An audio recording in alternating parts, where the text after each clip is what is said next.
नमस्कार, आप देख रहे हैं एसपीएन 9 न्यूज़ और मैं हूं आपके साथ मनीष कुमार सैनी। महाराष्ट्र में 288 विधानसभा सीटों पर चुनाव की तैयारियां चलती हुई नजर आ रही हैं और ऐसे में सीएम एकनाथ शिंदे और उद्धव ठाकरे के बीच जुबानी जंग जारी है। और ऐसे में एमवीए और महायुति के तमाम संबंधित दलों भी कहीं ना कहीं एक दूसरे पर आरोप प्रत्यारोप लगाते हुए नजर आ रहे हैं। और ऐसे में अब जिस तरह से महाराष्ट्र के चुनाव से पहले मुकाबला बेहद दिलचस्प होता हुआ नजर आ रहा है, तो स्थिति साफ है कि अब कहीं ना कहीं मुकाबला बेहद टक्कर का होने वाला है।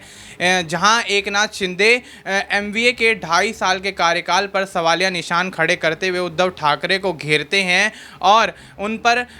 काम ना करने का, विकास कार्य ना करवाने का आरोप लगाते हुए नजर आते हैं और ये भी कहते हुए नजर आते हैं कि विकास का एक भी रुपया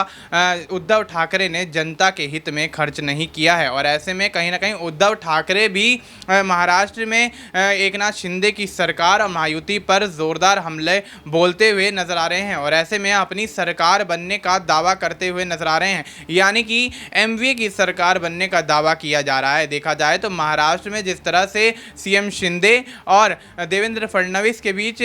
सीएम चेहरे को लेकर सियासी खींचतान जारी है, तो वहीं अगर एमवीए गठबंधन की बात कर लें तो एमवीए यानी महाविकास आघाड़ी में उद्धव ठाकरे ही सीएम का चेहरा बनते हुए नजर आ रहे हैं। लेकिन अब जिस तरह से महाराष्ट्र में चुनाव से पहले माहौल गर्माता हुआ नज़र आ रहा है और देखा जाए तो 13 नवंबर को यहाँ मतदान 288 सीटों पर होना है, जो कि कल ही है। और ऐसे में अब 288 सीटों पर किस तरह का समीकरण बनता हुआ नजर आएगा। क्या एमवीए जिस तरह से तमाम दावे करता हुआ नजर आ रहा है, अपने दावों में यहाँ सफल होता हुआ नजर आएगा और महायुति की मौजूदा सरकार को अब कहीं ना कहीं सत्ता से उखाड़ फेंकने का काम यहाँ एमवीए कर पाएगा। क्या जिस तरह से यहाँ पर सीएम शिंदे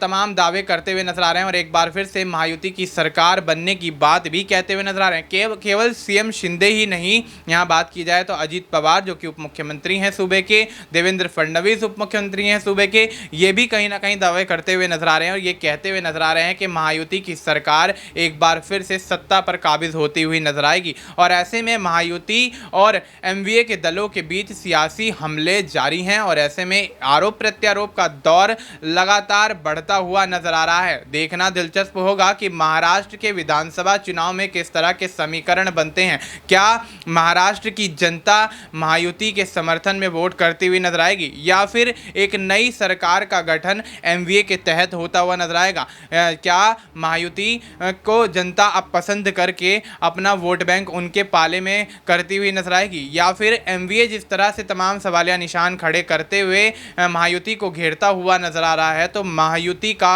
अब सुपड़ा साफ होता हुआ नजर आएगा और एमवीए गठबंधन सरकार बनाएगा। और सरकार बनने के बाद क्या उद्धव ठाकरे ही सीएम का चेहरा होंगे, ये भी एक बड़ा सवाल इस वक्त महाराष्ट्र की राजनीति में उछलता हुआ नजर आ रहा है। और ऐसे में अब चुनाव का परिणाम जो भी हो, लेकिन देखा जाए तो चुनाव से पहले मुकाबला बेहद टक्कर का दिखाई दे रहा है और इस टक्कर के मुकाबले में आखिर कौन अपनी जीत का परचम लहराता है, देखना दिलचस्प होगा। फिलहाल आपको इस मुद्दे पर क्या कुछ लगता है, आप अपनी राय हमें कमेंट करके बता सकते हैं। बाकी देश और दुनिया से जुड़ी तमाम जानकारी के लिए आप देखते रहिए एसपीएन 9 न्यूज़।